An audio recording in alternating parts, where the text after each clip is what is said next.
The Russians are poorly trained and poorly led, and the morale isn't what it should be. Even though the Ukrainian counteroffensive is moving slower than they would like it to be, the reality is when they get into those trenches with the Russians, they really have their way with them. Russia is raising the maximum age at which men can be conscripted from 27 to 30, making more of them liable to serve in the armed forces.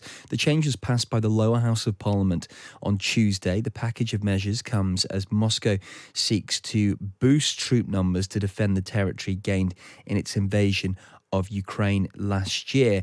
And it's thought that today it's been moving through the upper house and eventually will get the presidential sign-off. Russia is thought to have sustained heavy casualties in nearly a year and a half of fighting, but the defense ministry is reluctant to release figures. Last autumn, the government announced a mobilization of 300,000 reservists, but as a result, tens of thousands of men left Russia, and many didn't come back. In a separate measure last week, the maximum age at which reservists can be called up was raised, meaning that some are available for military service. This is reservists now we're talking about, until they're 55 years old. Well, let's get a take on this from General Jack Keane, the retired four-star general and former vice chief of staff of the US Army. What does this say about Russia's position in the war and how badly it needs people to come to the front line?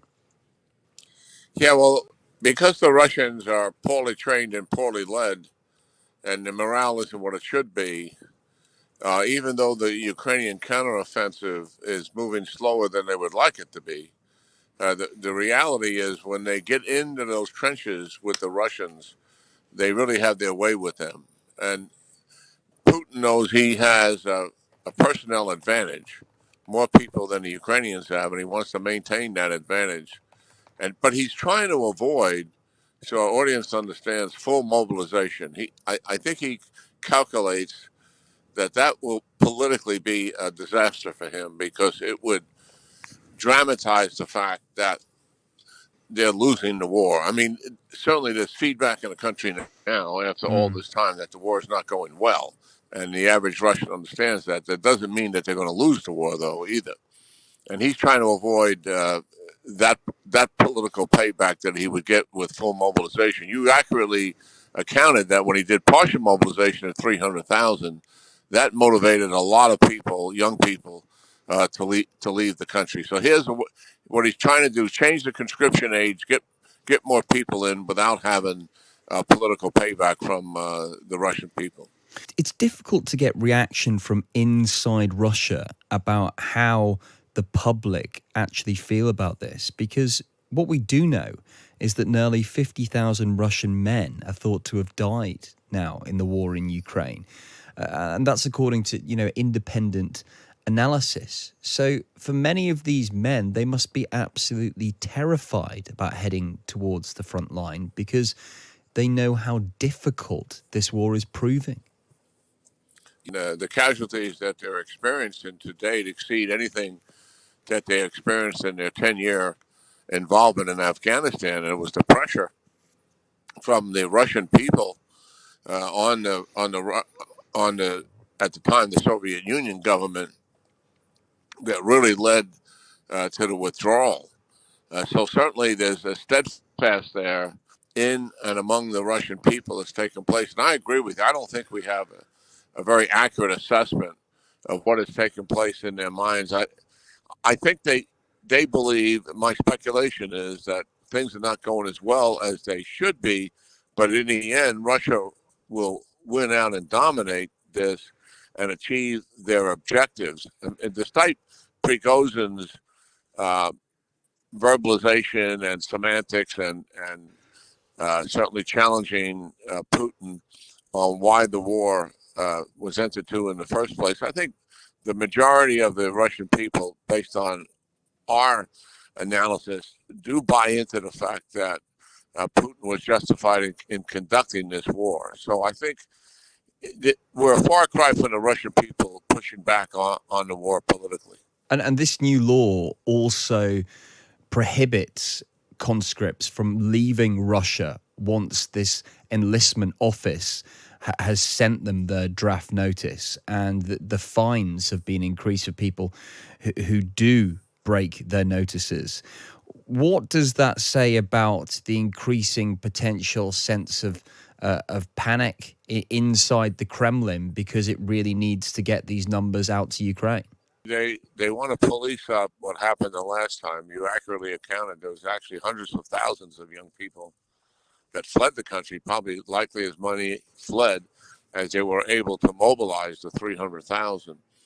And they want to avoid that at all costs as well. And certainly when something like that is happening, all the families and extended families of the individual, who's leaving, that also demonstrates, I believe, a sense that things are really not going well. So that's another factor in this.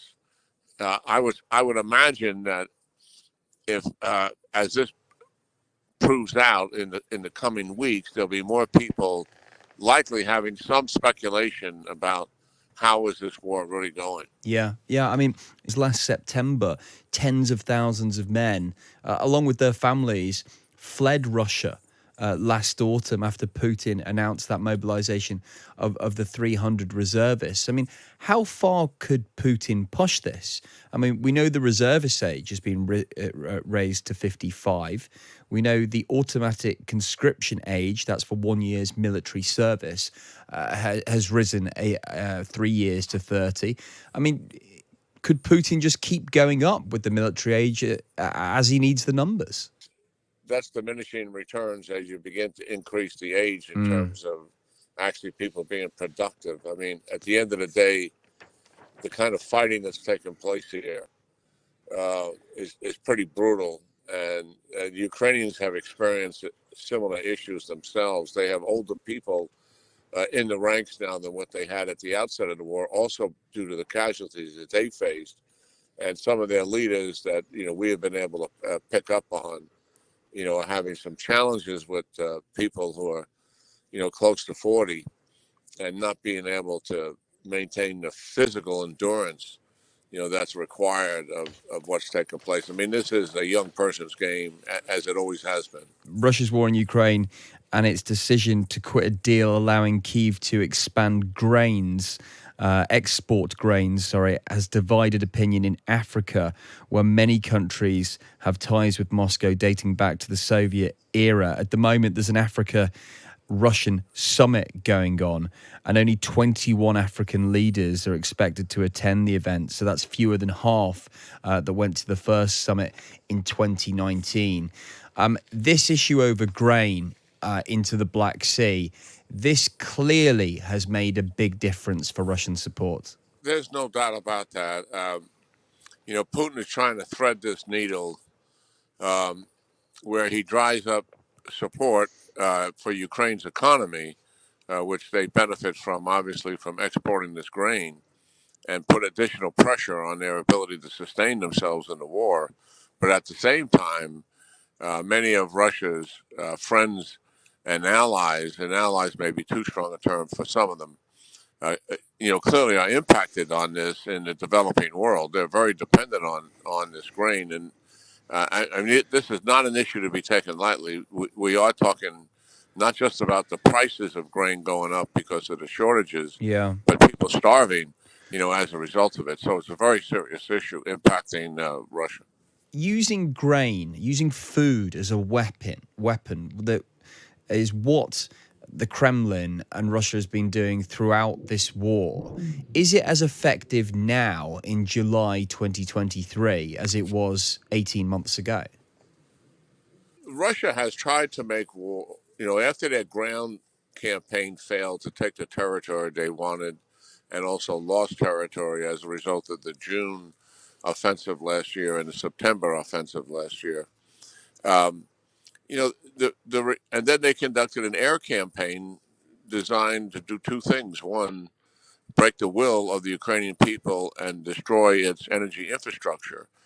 As much as that ground campaign failed, so does the air campaign. I mean, our analysis at the Institute for the Study of War, where I'm a chairman, I mean, the strength of the Ukrainian people's resolve despite the missiles and bomb attacks on them, has strengthened. And their energy infrastructure, while they've had uh, outages in their electric grid, which is the primary objective of the Russians, they really haven't had any wholesale shutdown that's been continuous. So both of those objectives have failed, and the strength of the Ukrainian people to withstand the suffering that Russia has imposed on them, it just cannot be overemphasized in terms of their willingness to stay the course and make certain that Russia is pushed out of their territory.